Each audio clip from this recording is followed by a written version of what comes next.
Manager humiliates elderly woman, but when he discovers who she is, he becomes desperate.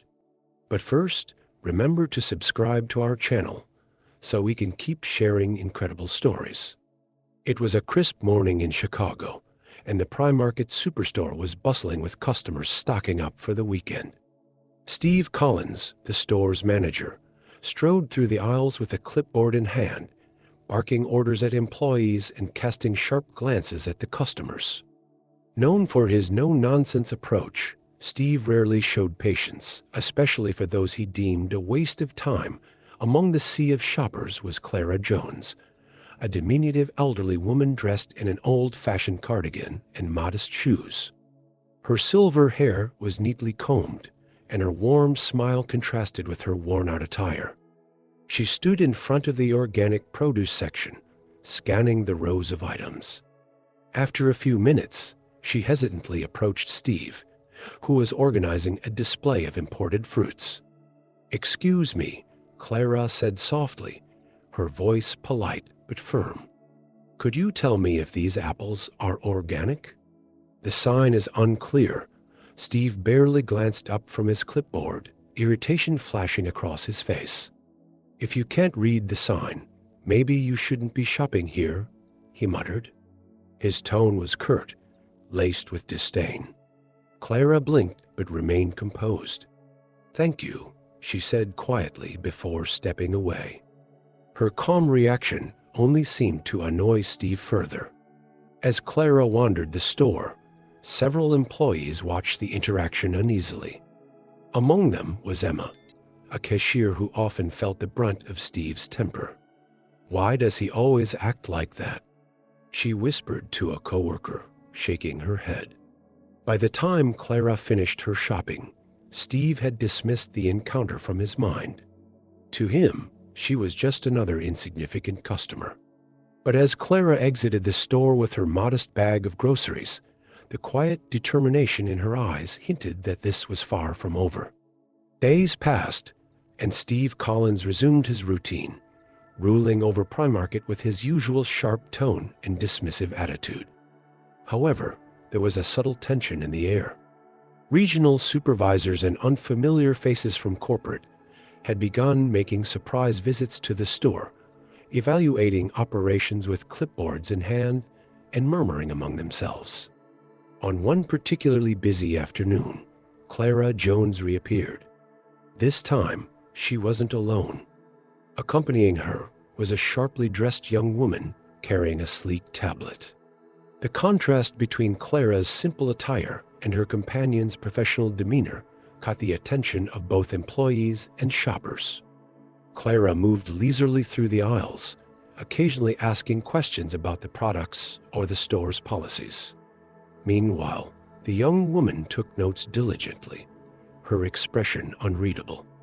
When Clara reached the checkout line, Emma, the cashier, greeted her with a warm smile. "It's nice to see you again," Emma said, scanning the items carefully.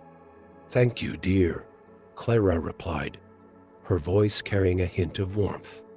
"You've been very kind." Before Clara could leave, Steve noticed her by the exit and felt his irritation flare up again. He strode over, his voice cutting through the store like a knife. "Excuse me," he called out, stopping Clara and her companion. "If you're not planning on buying anything more substantial than this," he gestured at her modest bag of groceries, "perhaps you should shop somewhere more suited to your budget." The store fell silent. Employees froze in place, and customers turned their heads toward the commotion. Clara's companion raised an eyebrow, but remained silent, allowing the moment to unfold. Clara looked up at Steve, her expression calm but her eyes sharper than before. "Thank you for your concern," she said simply, her tone polite but firm. "We'll be on our way." Steve scoffed and turned back toward the main floor, muttering under his breath about wasting time. Little did he know that Clara's companion had recorded the entire exchange on her tablet. Later that evening, Emma overheard some of the regional supervisors whispering in the break room. She's been visiting multiple stores, one of them said. Apparently, it's part of a major evaluation. Steve dismissed the growing rumors, convinced they had nothing to do with him. But the following morning, an urgent email summoned him to a corporate meeting. Unaware of what awaited him, Steve confidently prepared to defend his store's performance, oblivious to the storm brewing around his actions. The conference room at Primarket's regional office was unusually full. Executives, supervisors, and store managers from across the area were seated around the large oval table. Steve Collins arrived with his usual air of confidence, clutching his notebook and rehearsing phrases to highlight the store's impressive sales numbers. As Steve took his seat, the room buzzed with muted conversations. At the head of the table sat Clara Jones, now unrecognizable in an elegant navy suit and pearl necklace. Her demeanor exuded authority, and the young woman who had accompanied her to the store stood by her side, holding a laptop. Steve froze, his brow furrowing in confusion as he tried to place the familiar face. The meeting began with a senior corporate director addressing the room. "Thank you all for joining us today. We're here to discuss key findings from an ongoing evaluation of our store's operations and customer service." Steve straightened up, preparing to contribute. However, before he could speak, the director gestured toward Clara. "Let me introduce Clara Jones, one of our founding partners and a key investor in Primarket. She has personally assessed several of our locations in the past few weeks." A stunned silence swept over the room as Steve's eyes widened in disbelief. Clara? The old woman he dismissed and humiliated. He felt his chest tighten as she began to speak. "Thank you," Clara said, her voice calm but commanding. Primarket was built on principles of respect, integrity, and community. I wanted to ensure those values are alive and thriving. What I found, however, was deeply troubling.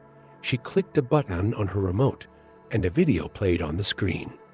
It was a recording of Steve's most recent encounter with her, his condescending tone and dismissive remarks echoing in the room. Murmurs broke out among the attendees as Steve's face turned a deep shade of red. "This behavior," Clara continued, pausing for emphasis, "is unacceptable. It contradicts everything we stand for as a company. Not only did Mr. Collins fail to uphold our values, but he also created a hostile environment for both customers and staff." Steve's voice cracked as he tried to interject. "Mrs. Jones, I didn't realize who you were."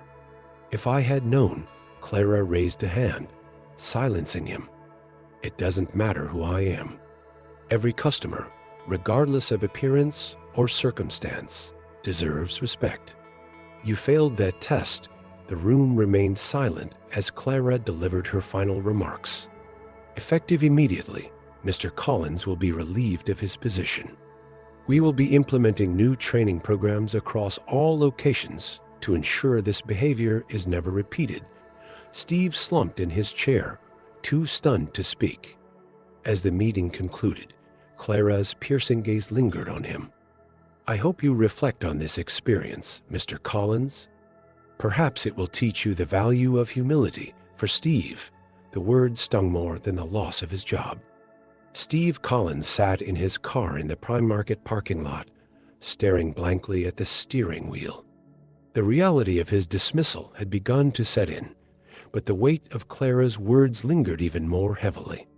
For years, he had ruled over the store with arrogance, prioritizing numbers over people, and now it had all come crashing down. Meanwhile, back at the store, the news of Steve's removal spread quickly. For many employees, his departure was a relief, but it also signaled that the company was serious about enforcing the values it claimed to uphold. Clara herself arrived at the store later that afternoon, accompanied by her assistant and several corporate representatives. Standing in the break room, Clara addressed the gathered staff. Her tone was warm but resolute. "First, I want to thank you all for your hard work. It's clear that many of you have been doing your best under less than ideal circumstances. However, it's also clear that we've lost sight of what makes Primarket special, our people. That changes today. She explained that the company would be implementing new policies to ensure fair treatment of both employees and customers. Among these changes was a program that rewarded staff for exceptional service, along with a new grievance system to report misconduct. Clara also shared plans to establish a community fund to assist employees facing financial hardships. Emma, the cashier who had been kind to Clara during her visits, watched in awe. Clara turned to her at one point, smiling. "Your kindness stood out, Emma. It's employees like you who remind me why I started this company in the first place." Emma's face turned crimson, and she managed a shy, "Thank you, Ma," single quotes and double quotes as for Steve. The consequences of his actions extended beyond his career. With his reputation tarnished, he struggled to find another managerial position. After weeks of reflection and failed job applications, he received an unexpected letter from Primarket Corporate. It was from Clara herself.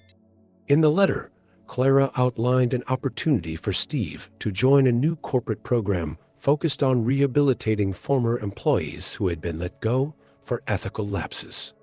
The program involved intensive training on empathy, leadership, and customer service, with the potential to re-enter the company at a junior level upon completion.